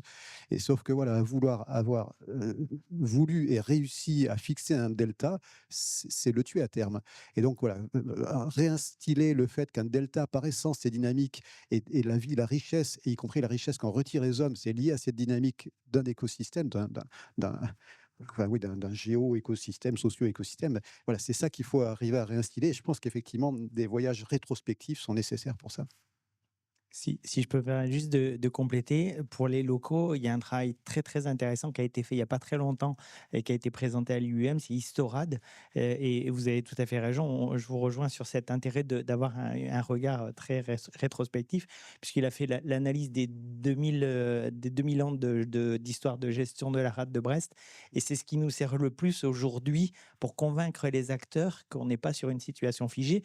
Vous avez vu défiler des images d'habitat, il y avait une image de merle, par exemple. Aujourd'hui, on défend beaucoup la protection du merle.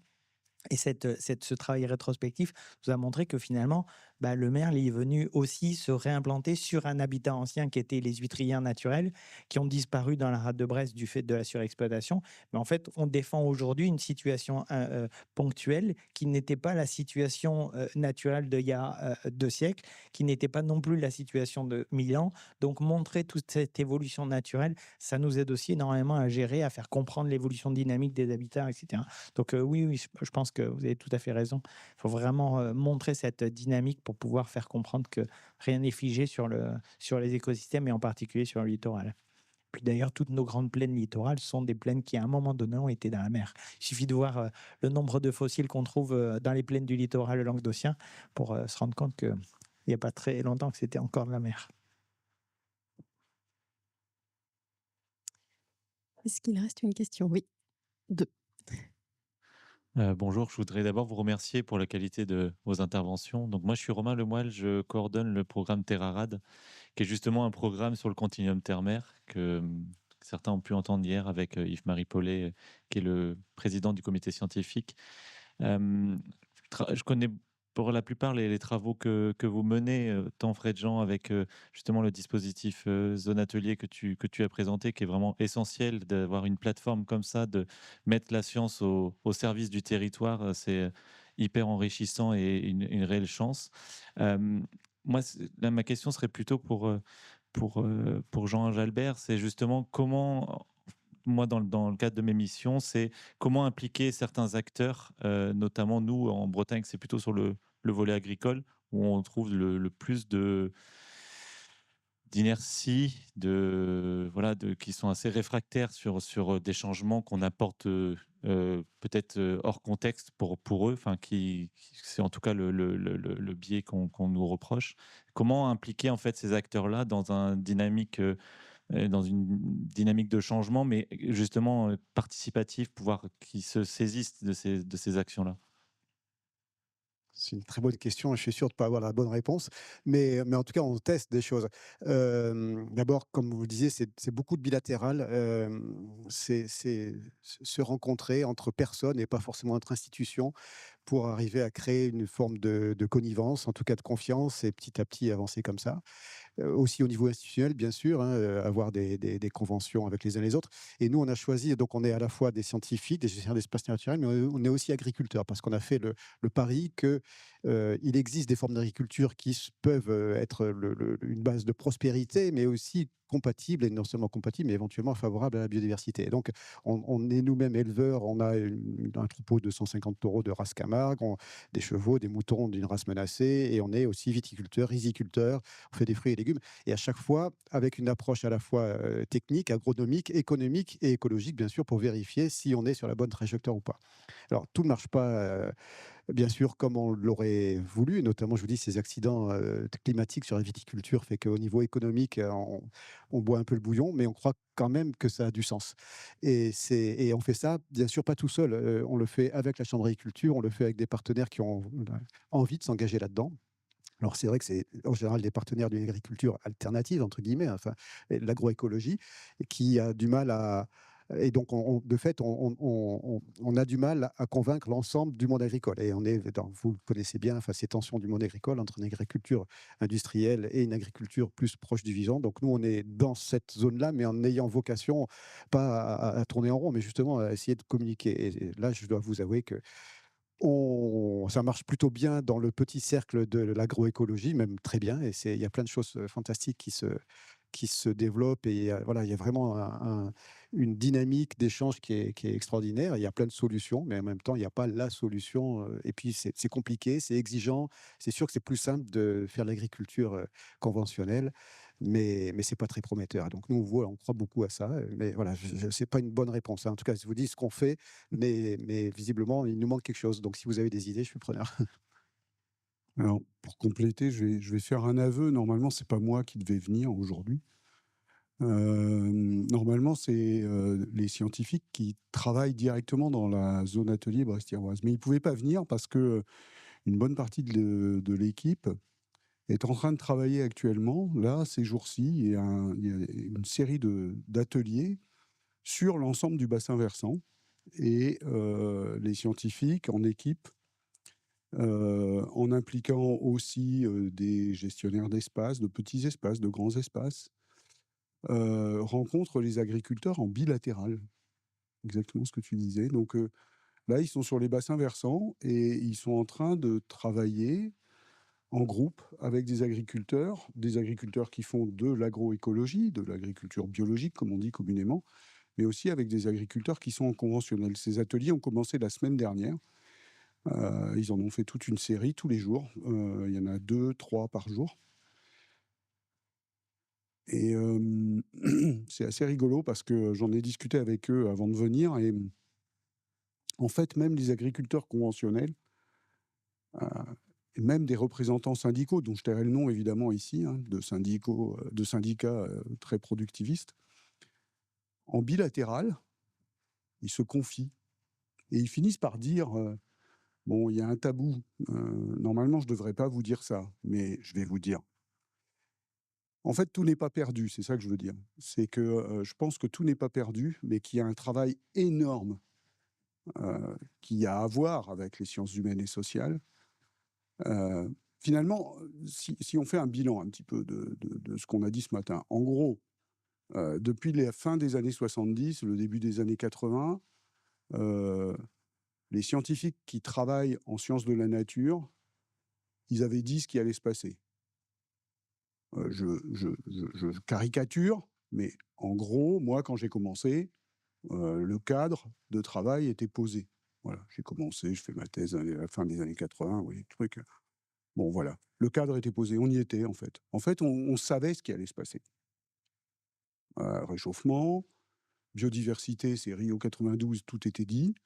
Je résume, mais en fait, ce que je veux dire, c'est les grandes tendances, toutes les tendances de premier ordre, toutes les courbes que vous voyez, l'allure était posée. En fait, qui s'est passé depuis, c'est qu'on a raffiné notre capacité à prédire, à faire de la prévision. On a raffiné l'incertitude, mais finalement, les sciences de la nature, elles ne se sont pas trompées. On dit toujours, ouais, les écologues, on ne comprend rien à ce qu'ils disent, c'est toujours très compliqué quand on leur pose des questions. Désolé, mais il y a des choses quand même qui étaient posées dès la fin des années 70, début des années 80. Donc finalement, ça, c'était établi.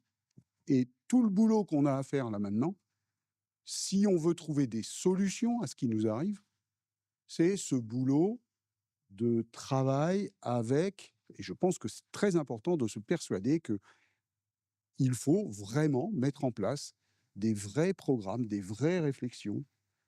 Ça coûte de l'argent en sciences humaines et sociales, et ça coûte de l'argent. Voilà. Moi, je suis pas du tout en sciences humaines et sociales, je suis en train de défendre les sciences humaines et sociales, mais, mais, mais quelque part, je crois qu'il y a un véritable enjeu à se persuader que oui, ça va être long, oui, on va avoir besoin de temps pour mener ces réflexions-là, mais tout n'est pas perdu. Tout n'est pas perdu, loin de là. Et on voit bien que finalement, ce que disent les scientifiques de la nature, petit à petit, ça instille dans la population. Bien sûr qu'il y a des mouvements de retour en arrière, bien sûr qu'il y a des réactions, bien sûr qu'il y a une forme de réaction, en fait, comme lors de tout changement. Mais je crois que dans cet environnement un peu pessimiste, et c'est un universitaire qui le dit, donc et de ce domaine-là en plus, je pense qu'il est extrêmement important qu'on entretienne, dans un environnement où on ne peut être, nous, que pessimiste d'une certaine manière, il est extrêmement important d'entretenir une forme de lueur qui doit être transmise, qui doit être travaillée, qui doit être entretenue. Voilà. Je pense que vraiment, et c'est un peu ce qu'on s'est dit ce matin finalement, autour de ces problèmes du continuum terre-mer, de la gestion des espaces, d'une gestion réellement intégrée, je crois que c'est vraiment le boulot qu'on a à faire là, tout de suite. Enfin, c'est commencé, mais voilà, allons plus loin et vraiment, il faut y aller de manière très, très volontariste et sans passer nécessairement par des processus impliquer les sciences humaines et sociales. Je crois que c'est très grave de penser que c'est faire du fameux nudge. Vous savez, c'est comment faire en sorte que l'on consentisse sans vraiment le faire, quoi. Voilà. Juste pour faire écho et compléter les réponses qui vous sont apportées à la question, là, comment essayer de convaincre, comment essayer d'emporter l'adhésion d'acteurs qui, a priori, ne seraient pas forcément convaincus. Vous disiez tous les deux que finalement, il y a des convaincus un petit peu partout. Nous, en complément, ce que l'on utilise beaucoup dans les deux sens, pour les territoires sur lesquels on travaille, mais aussi pour les autres territoires, c'est des visites croisées, en fait. Il y a toujours le petit voisin qui a une super idée à laquelle on n'a pas forcément pensé. Et le petit voisin, c'est peut-être la communauté de communes d'à côté, ça on l'a vu. Mais je travaille aussi un petit peu en extension du programme Adapto sur un programme Interreg avec tous les pays littoraux entre la Bretagne et la Suède. Et on voit que quand on va voir ce qui se passe chez les voisins, c'est vraiment super. Ils ont eu des idées qui leur paraissent absolument bateaux et qui sont pleinement novatrices pour nous. Et ça permet de briser ce que disait Jean tout à l'heure, de briser un petit peu les silos dans lesquels on travaille et de travailler pas forcément obligatoirement à l'international, mais au moins en trans-territoire ou méritoire, peu importe, mais en trans-secteur pour pouvoir justement aller voir ce qui se passe à côté et qui fonctionne. Je propose qu'on termine là-dessus. Je vois que le temps passe. Il y avait une toute dernière question. C'était un peu en complément de ce qu'on vient de dire. Donc, on a parlé beaucoup de l'importance de la consultation, de la concertation, de la communication auprès des publics et des professionnels. Et ma question porte plutôt sur les citoyens de demain et les professionnels de demain. Finalement, donc, je voyais les photos qui défilaient. On voit beaucoup d'inondations, de maisons abîmées, etc. Et comment est-ce qu'on arrive enfin, quel type de programme on peut mettre en place auprès d'un jeune public et comment on peut communiquer de manière un peu positive sur le changement climatique? On est reparti pour 1 heure. Alors, une réponse courte et puis on laisse la place à la tribu du verbe après. Je jette ma pensée comme ça, mais on parlait tout à l'heure de l'importance des sciences sociales. Je pense que là, il y a une des clés qui peut être trouvée ici. Et surtout, évitons de dramatiser. La photo de la maison dans l'eau, oui, elle peut interpeller, elle peut faire parler, mais elle nous rappelle aussi, on parlait de la bande des 100 ans dans un sens, mais de la bande des 100 ans dans l'autre sens, elle nous rappelle aussi ce que l'on a fait de pas forcément très malin. Et travailler avec les jeunes en dédramatisant, je pense que c'est une des clés. Mais après, je ne suis pas du tout spécialiste en la matière, donc ça mériterait d'avoir au moins 2 heures. Ouais. Alain Pibaud. Juste rapidement, vous connaissez peut-être l'initiative des aires marines éducatives et des aires éducatives, puisque ça s'est traduit aussi au niveau terrestre. Ça donne des résultats exceptionnels, puisque quand on laisse parler les gamins, aujourd'hui, on se rend compte qu'ils ont d'une part une grande conscience. Là où il faut faire attention, c'est sur l'aspect anxiogène pour beaucoup de gamins aujourd'hui sur ce qui va se passer. Mais finalement, ces aires et donner la parole à des gamins qui se réunissent sur la gestion d'un territoire. Et sur certains territoires, c'est allé assez loin puisqu'ils ont pris des décisions qui ont eu des effets concrets sur des décisions locales de gestion du territoire. Ça montre aussi que ça permet de préparer ce qui va arriver dans 10-15 ans, puisque c'est ces jeunes-là qui vont participer à des comités de pilotage d'aires protégées et ils auront une sensibilité qui sera extrême. Donc voilà, je pense que typiquement d'impliquer les jeunes dès le plus jeune âge, ça permettra de préparer ce qu'on n'a pas su préparer jusqu'à maintenant avec d'autres publics.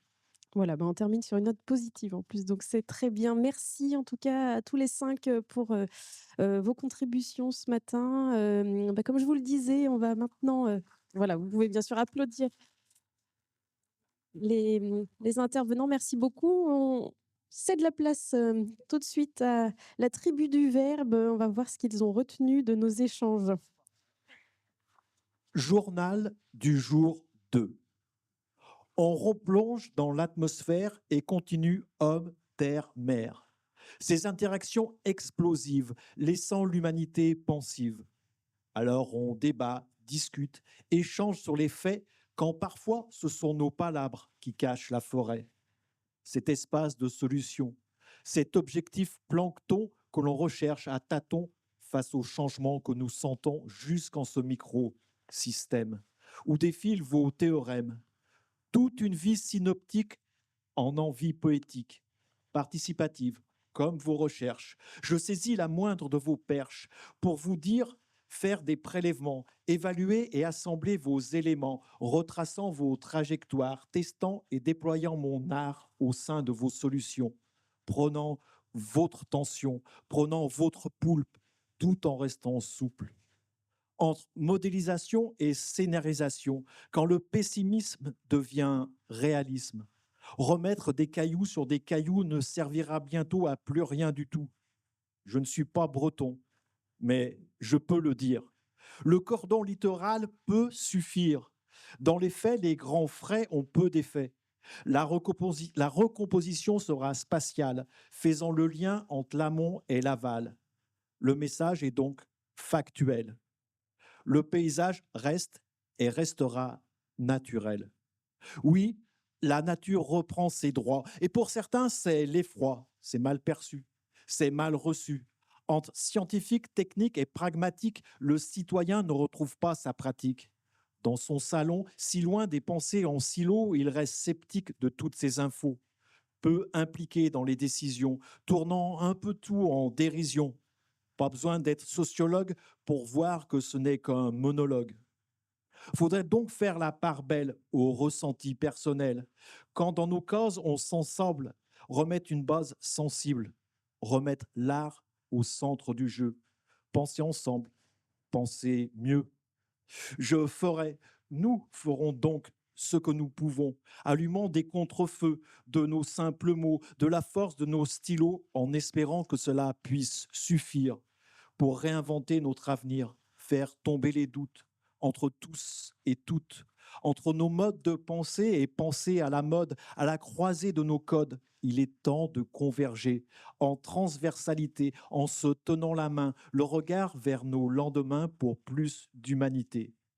Car nous n'avancerons quasiment pas tant que les esprits changeront moins vite que le climat. Alors, continuons la pédagogie en conscience, en confiance, pour ne pas boire le bouillon, pour sortir du brouillon et commencer à dessiner ce futur tant fantasmé, où l'on avance souvent à vue, se répétant tel un mantra.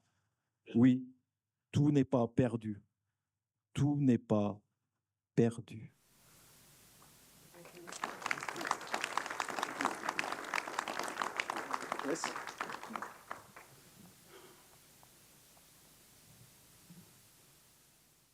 Se mettre en ordre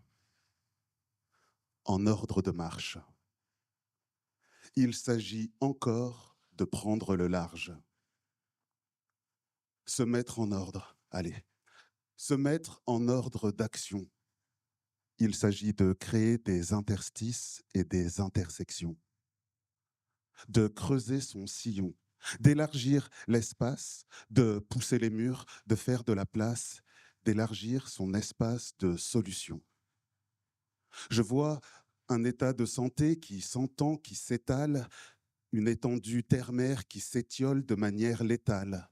Et je me demande, comment sortir des turbines et des turpitudes quand tout naît d'une inquiétude?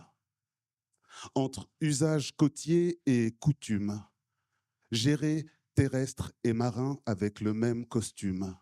Dans la posture, faire pro, mais ne pas faire profil bas. Faire fi des épreuves, mais pas des programmes. Jusqu'au bout, suivre sa trame. Prélever ce qui s'attrape, le révéler au public et surtout continuer de les faire vivre, acteurs et actrices, parce que tout dépend de l'état de la matrice.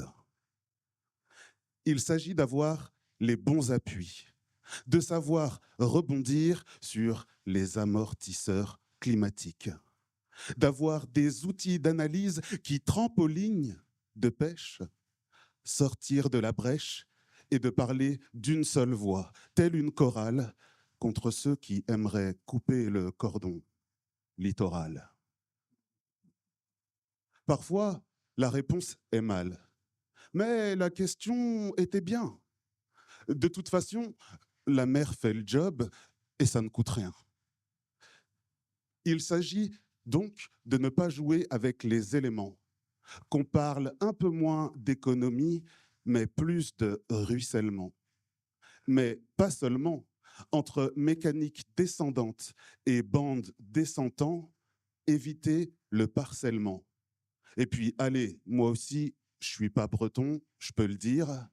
Je me demande encore comment vous allez concilier inconscient collectif et recherche participative. Alors il s'agit de viser en plein dans le mille et d'avoir des arguments imparables, de ne pas jeter en pâture Natura 2000 et Life Mara. Ne pas être satellisé, mais labellisé. Et face à un continuum vandalisé, qui est prêt à combattre, au fond? Qui est prêt à se Jean-Claude vandamiser? Il s'agit de se mettre en ordre de marche, d'endiguer les cabales et la Camargue, entre morale, moratoire et France du méritoire. Parce que je crains que le lion de mer soit mort ce soir. Et puis enfin, parfois, comme levier, se servir de l'onirique, avoir une communauté de plans toniques, faire appel aux citoyens, aux usagers de la mer, être visionnaire et contrecarrer ce que l'avenir parfois laisse présager. Franchir un à un les obstacles et les difficultés. Et s'il le faut, rabâcher les mêmes thèmes. Sauver, sauver, sauver. Il faut sauver le système. Mais au fond, je me demande, est-ce que l'écosystème m'aime?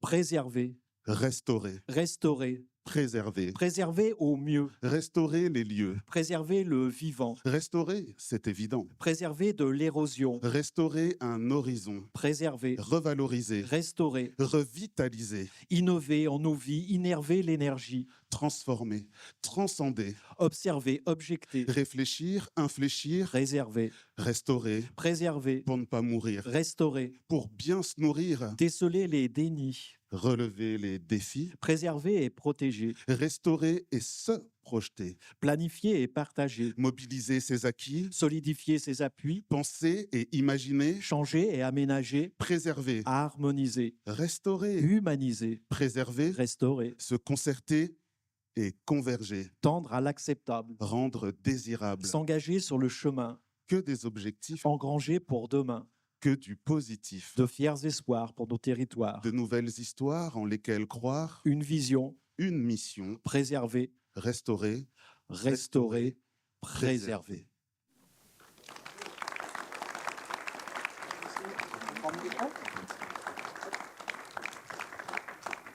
Un grand merci et encore une fois bravo à vous deux. On vous retrouve tout à l'heure. On marque une pause, on se laisse 20 minutes. Rendez-vous ici à 11h pour la 3e table ronde et la clôture de ce colloque.